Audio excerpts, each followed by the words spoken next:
Welcome to Turning Hard Times to Good Times. I'm your host, Jay Taylor. As usual, I'm speaking to you from the borough of Queens here in the city of New York. I want to thank each of you for listening to the show, making it one of the more popular shows in the Voice America Business Channel. I also want to invite you to continue sending along whatever comments you have about this show to questionsfortaylor@gmail.com, questions, the number 4, Taylor@gmail.com. We, of course, do want to thank our sponsors for making this show economically viable. This week's sponsors are Novo Resources, Hannon Metals, Irving Resources, Lion One Metals, SK Mining Corp., El Oro Resources, Firefox Gold, and Timberline Resources. I've titled today's show, Why Gold's 2021 Disappointment. Why? Why did we have a disappointment in 2021 for gold and silver when everything else seemed to be lining up in favor of the precious metals? And what about 2022? Alistair McLeod, Michael Hudson, and Michael Oliver return as guests this week. 2021 was indeed a disappointing year for profit-seeking precious metals investors, but for the few who look to accumulate gold and silver as the ultimate insurance against runaway inflation, it has been an unexpected bonus. After reviewing the current year to gain a perspective for 2022, Alistair McLeod will analyze the cause for the decline in the value of the true market-driven money, namely gold and silver, measured in fake money, that is, fake fiat money, dollars and other currencies that are required to be used by governments around the world. And Alistair will be with me in the second half of today's show when he will provide a summary of the outlook for the dollar, the euro, and the financial system, as well as the outlook for gold and silver, driven by those factors. One hint is the key issue is the interest rate outlook and how it will impact financial markets. Alistair believes markets are wholly unprepared for the consequences of the massive expansion of currency and credit over the next couple of years, not to mention the last couple of years. So also, Alistair will touch on geopolitical factors that come into play, especially regarding China and Russia on the one hand, the United States on the other side of that growing tension. In the second segment, Michael Hudson will join me in just right after our first commercial break to talk about Hannon Metals' discovery in Peru. They are on to what looks like one of the largest sedimentary-hosted copper and silver deposits. Well, we can't call it a deposit yet. Targets, but evidence of a massive sedimentary-hosted near-surface target that Michael Hudson will talk about right after our first commercial break. But right now I'm really happy to tell you that Michael Oliver is with me to share his latest thoughts on the markets as we head into this, as we're already in this 2022. What can we look forward to going into this year? Thank you for joining me, Michael. Hi, Jay. Good to be back. Always good to have you with us, and it's olivermsa.com for those of you who should really check out Michael's work and sign up for one of his services at least. Okay, so you spent some time in your last weekly, your 360 letter that comes out on Saturday or Sunday, usually Sunday, I believe, and it said the lead article or the lead topics were the equity markets, and with a focus on the S&P and the NASDAQ 100. And I see the NASDAQ was down pretty hard earlier today. What do you see? I mean, there's been an awful lot of people for several years now who have thought that the equity markets are overpriced. But that's not to say they can't become a lot more overpriced. Do you think that might be the case in 2022? No, I don't think so. They're overpriced, okay? And we also, when you go to your computer screen, go to a monthly time scale, type in the S&P 500 or the NASDAQ 100 and take a look at it. And look at the bear market. Remember the devastating bear market of 2000 to 2002. The dot-com bubble broke. Okay, go back and look at that on that chart. It includes data up to date. And then go look at the 2007-2009 bear market. You could barely see those bear trends on that monthly price chart. They hardly show up, and yet they were devastating. We have, without a doubt, the biggest technical bubble and probably fundamental bubble in stock market history. And it's been propelled by investors moving the money where the Fed wanted them to move it, namely into stocks and to certain other assets like junk corporate bonds and so forth. And they've done it for 12-plus years. And the problem is that history shows that investor preferences can shift.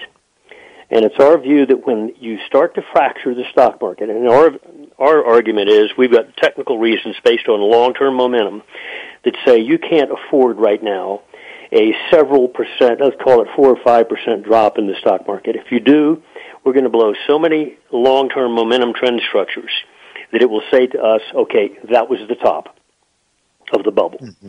Now, usually when bubbles break, they're pretty nasty. That doesn't mean they crash. In fact, the 2000, 2002, there was never a crash in that. 2007 to 2009, hardly you could find any point in there that was the dimension of what you call a crash. So we could start a major bear market that deflates this overpriced asset class, and a lot of that money will start to move elsewhere. And we've already seen it. Late last year, last summer and fall, we came out with reports arguing for a commodity, quote, explosion. Well, we got one. Basically, you had a doubling in price from around 50-something on the Bloomberg Commodity Index up to 106. But when you stand back and look at it, everybody gets scared by the, quote, commodity inflation. The Fed doesn't like that. They like stock inflation. Mm-hmm. They won't admit that term, but they like that. Or they like junk bond inflation. They don't like it when it goes into commodities. So commodities woke up without, in other words, some investors said, okay, I'm going to move into a low-priced asset category that's not going to go to zero. And it's been beat up for so long that the risk is off the page in terms of being definable, and therefore there's only reward. But when you look at the Bloomberg, it's really only 1/3 of the way back up to the price highs it saw in 2011. Mm-hmm. Now, gold, we know, peaked also in 2011 and collapsed 50%. Bloomberg collapsed more than that.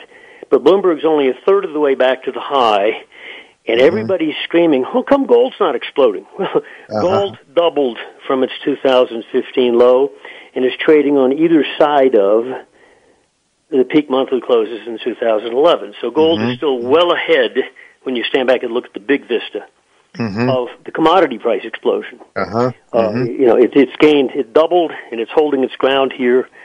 The peak monthly close in 2011 was 1825. We closed last month at 1828.60. Okay, everybody's talking about how bad year it was for gold. Gold dropped 3.5% December to December close. Okay, so it wasn't that bad of a year. Yes, the miners got beat up, and silver got beat up more, percent basis. But by our metrics, they're still intact for more upside. In fact, we've got some numbers that aren't too far above the market that we want to see achieved that will indicate that silver and the miners are now in gear with what gold, I think, has done in the last quarter, which was cross some numbers that we thought were pretty important. But we also wanted to see silver agree with it and the miners agree with it, and they didn't. They came up close to our numbers but failed to cross them. Now, those numbers, those breakout numbers that we defined via our own proprietary methods, have adjusted down for this quarter. And it won't take a large rally at all for those metrics to be crossed, in which case then we see a chorus that says gold, silver, and miners all agree we're going back up. So that's what we're watching. But I think the pivotal asset category to watch is the stock market, also the junk corporate bond market. If those asset categories start to break, now they'll break our numbers before they alarm anybody else, but if they start to concern analysts, investors, and so forth with doubt, not necessarily with great pain, but with, gee, what's going on here? Yeah. If that starts to occur, the Fed's going to get nervous because that's an asset category that is off the page, bubbled, and if it starts to come undone, the Fed will have the greatest chore it ever had in its history, trying to save a bubble collapse that they created themselves.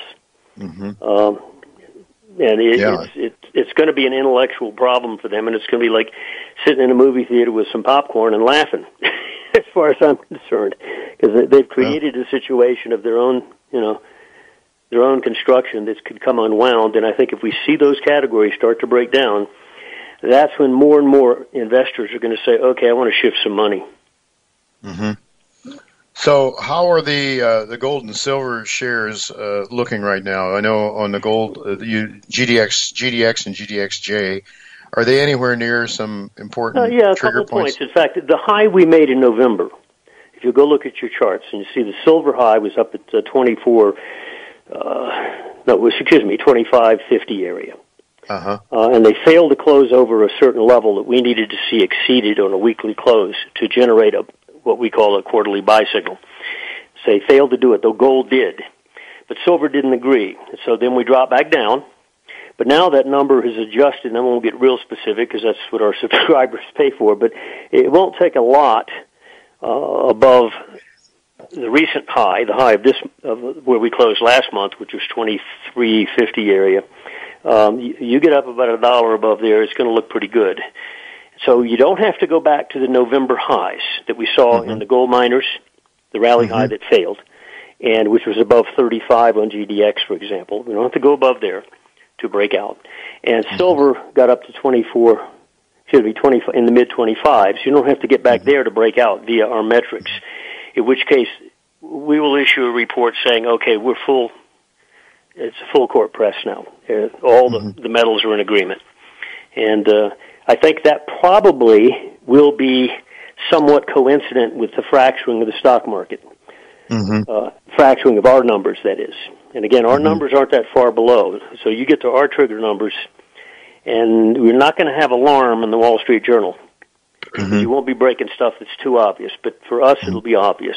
And I think at that point we can say, okay, there's an asset class shift underway here that's going to gain steam. Well, certainly and no doubt fracture Fed assumptions and policies. Yeah, and confidence is lost. And it seems to me that a logical place, and maybe I'm talking my book. I know I'm always bullish on gold and gold shares, and to a fault sometimes. But I think that what we do know from a fundamental point of view is that the earnings are extremely strong for the gold miners, the big boys. They're doing extremely well. Their balance sheets have never been stronger, at least in recent decades. And they're earning lots of money at current gold prices. So gold, as you say, it's not as disappointing as some of us bulls felt it was last year, but nonetheless, it just seems that would be, when people start looking around, where can I go for safety?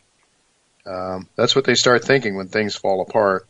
I wonder, the equity market starts to crumble, and where are they going to go? The other thing I wanted to ask you, Michael, with just a minute left here, the U.S. dollar, if we get a meltdown in the equity market, I don't know, meltdown, however you want to describe it, a bear market in equities, that usually portends a bull market for the dollar. A lot of times it does, because there's so much short covering that has to be done. Dollar short covering around the world. Yeah, I'll disagree. Pardon me. Okay. Sure. If you go back and really look at it over 50 years of dollar index action and S&P action, the correlation is not that good.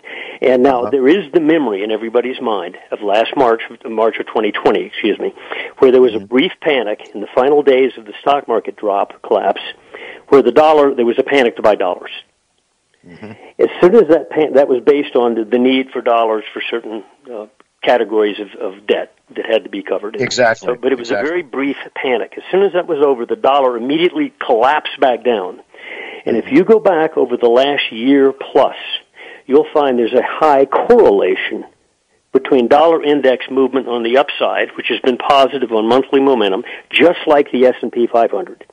And in fact, I would argue right now that what the dollar just did yesterday, the low that it made, it dropped about 20, 30 decimal points and then took off to the upside again back in a range where we've been for several months, by the way, 96 area.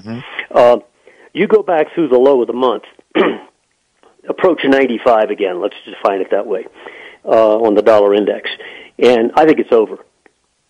We have enough technical argument at that point to say the dollar not only is the monthly momentum trend that's been underway for more than a year, much like the S&P 500, is going to go down, and I think it will correlate to the S&P. Also, I don't think we're going to get a crash event in the stock market, which means we're not going to get a replica of that spike that occurred in the dollar index back in March of 2020 to the upside. Instead, they look technically to be in sync with each other now. So that harsh memory of March of 2020, no doubt everybody remembers because it was very sharp. But I think that was a deviation, actually. And a short response, and a very short-term one too, as well. Short-term. Yeah. But they might some of that money could also go into T-bonds then, or at what point do you think the T-bond market? I don't trust T-bonds long-term or T-notes. Nor the German bonds, nor the JGB bonds. Yeah. They look like they're going to go down, rates are going to go up. But I would hesitate being short that market. I would watch it and use it as a means of measurement of certain things. But I think if there is a brief drop in the stock market of, let's say 10% dimension type of thing, you could get a panic buying temporarily of asset managers simply parking money in long bonds. It's a flight to safety. In other words, when they get panicked, what do? There's two places they generally go. One would be gold, the other is the T-bonds. Ultimately, I don't think T-bonds will do well. I think their prices will go down, yields will go up.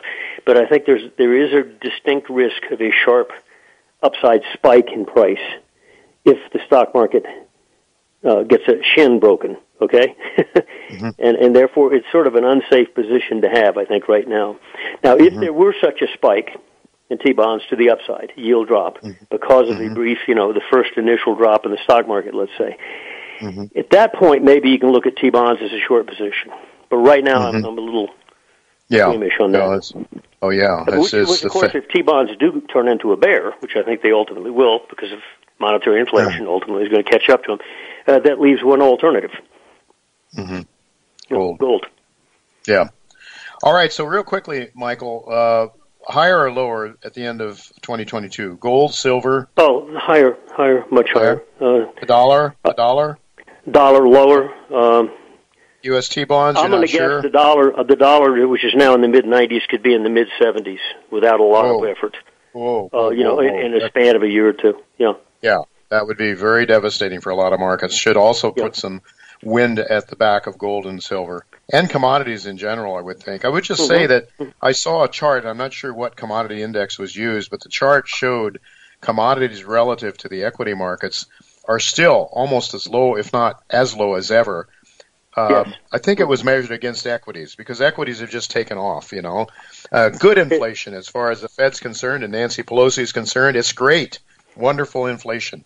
But don't let the cost of their whatever they buy go up a little bit. And they could care less about the millions of average people.